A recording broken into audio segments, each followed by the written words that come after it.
नमस्कार बंधुगण। भगवान श्रीकृष्ण मनुष्य समाज पर सदा सर्वदा किछि न किछि शिक्षा देइछन्ति। ताहा श्रीकृष्ण और सुदामा बंधुतार हेउ अबा श्रीकृष्ण अर्जुन गाथा हेउ सबु किछि न किछि शिक्षा देइछि। तेबे बंधुगण आज आमे जानिबा श्रीकृष्ण कौन कहिछन्ति। एहा सहित आमे जानिबा किपरि श्रीकृष्ण एवं माता लक्ष्मी को प्रसन्न करि हेबो। तेबे भगवान श्रीकृष्ण कहिछन्ति कर्म करि चल किंतु फलर इच्छा कर नाही। तेबे बंधुगण घरे सर्वदा पूजा करबा उचित कारण कहा जाए। दिन रे 9 थर प्रार्थना गोटे थर भगवान पाखरे पहुँची थाए। तेबे बंधुगण धूप दीप सर्वदा देई पूजा करबा उचित। एहा कहिबा द्वारा घर नकारात्मक ऊर्जा दूर होइथाए। तेबे सकाळ सर्वप्रथमे कौन करबा उचित आसंतु जानिबा। तेबे बंधुगण सकाळ मनुष्य शरीर रे नूतन ऊर्जार सरंस होइथाए। सकाळ उठिबा द्वारा माता लक्ष्मी प्रसन्न हुअन्ति। एथि सहित आपणक जीवन रे नकारात्मक प्रभाव आसिब नाही। कुहा जाय सकाळ भल हेले पूरा दिन भल होइथाए। तेबे भगवान श्रीकृष्ण कहिछन्ति पूजा पाठ यंत्र आदि सब सकाळे करिबा द्वारा बहुत प्रभाव होइथाए। बंधुगण सकाळ उठिबा सर्वप्रथमे माटी माँ को मुंडिया मारिबा उचित होइथाए। भगवान श्रीकृष्ण कहिछन्ति माटी माँ बहुत दुख कष्ट सही थाए आम पई। तेबे सकाळु जेउ व्यक्ति माटी माँ को पूजा करे अबा स्पर्श करे से बहुत आगको जाइथाए। मनुष्य शरीर रे मध्य माटीर तत्व तैयारी एवं आमको जहाँ भी दरकार माटी माँ सबकिछि देइथाए। सेथिपई माटी माँ को सकाळु उठी प्रथमे प्रणाम करबा उचित।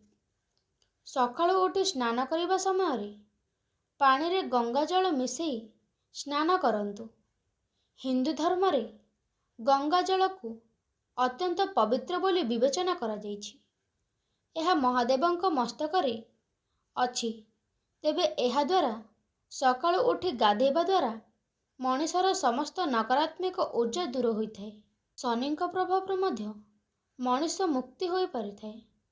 बंधुगण रात्रि रे तंबा पात्र रे किछि गंगा जल भरी शयन कक्ष रे रखि दियंतु एवं सकाळु उठी सेही जल को सोइथिबा सेजरे छिंचन करंतु एवं बाकी सब पी दियंतु। गंगा जल पीवा द्वारा सहस्र जन्मर मुक्ति मिलिथाए। विश्वास करा जाए मृत्यु समय जदि सेही व्यक्ति को गंगा जल दिया जाए तेबे ताहार सब पाप क्षय होइथाए एवं मोक्ष प्राप्ति होइथाए। शिव पुराण रे मध्य कहा जाइछि प्रत्येक दिन मनुष्य निज ऊपर गंगा जल छिंचन करबा द्वारा मोक्ष प्राप्ति होइथाए। सनातन धर्म रे लवंग को बहुत शुभ बोली विवेचना करा जाइछि। एथिरे भाग्य बदलाई देबा पई शक्ति रहिछि। कुहा जाए लवंग रे माँ दुर्गा वास होइथाए। तेबे राति रे सोइबा पूर्वरु तकिया तले लवंग रखंतु एवं सकाळु उठिला परे पानी साथी रे पी दियंतु। कुहा जाइथाए एथिरे 9 देवींको आशीर्वाद प्राप्त होइथाए। बंधुगण आपण सकाळु ठाकुर पूजा करिबा समय रे भगवान को फूल तो निश्चय अर्पण करुथिबे। तेबे बाहर को जीवा समय रे एही फूलर पाखुड़ा गोटे औषध भाविकी पी दियंतु। सबु कार्य रे सफलता मिलिबो। कौनसी गुरुत्वपूर्ण कार्य रे बाहर को जीवाकु हेले चाउलर केतोटी दाना पाई दियंतु। एहा द्वारा कार्य रे सफलता मिलिथाए। माँ लक्ष्मींकर कृपा मिलिथाए। बाहर को जीवा समय रे दही चिनी खांतु शुभ हेबो। तेबे बंधुगण भगवान श्रीकृष्ण एहा मध्य कहिछन्ति जे जेउ व्यक्ति मथरे चंदन लागुंती ताकु सबुबेले भगवानक शक्ति घेरी रहिथाए। सकाळु उठी चंदन लगाइबा द्वारा व्यक्तिर बुद्धि बढ़िथाए।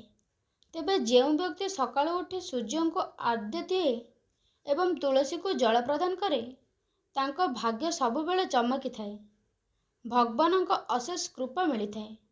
धन लाभ होइथाए। सुख समृद्धि सबुबेले रहिथाए।